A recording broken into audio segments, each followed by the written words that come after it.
Due to flooding in Votekoshi, Arnico highway is blocked once again. The road in the village of Votekoshi to Iko in Sinjupalchok has been blocked since Monday. The Echo Road of Arnico highway was inundated at 4 p.m. on Monday, leading to the blockage.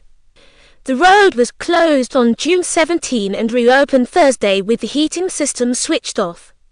The Charakot Road Division Office reported that a technical team was sent to retrieve water using DTH technique after the landslide in Iko, but the issue remained unresolved.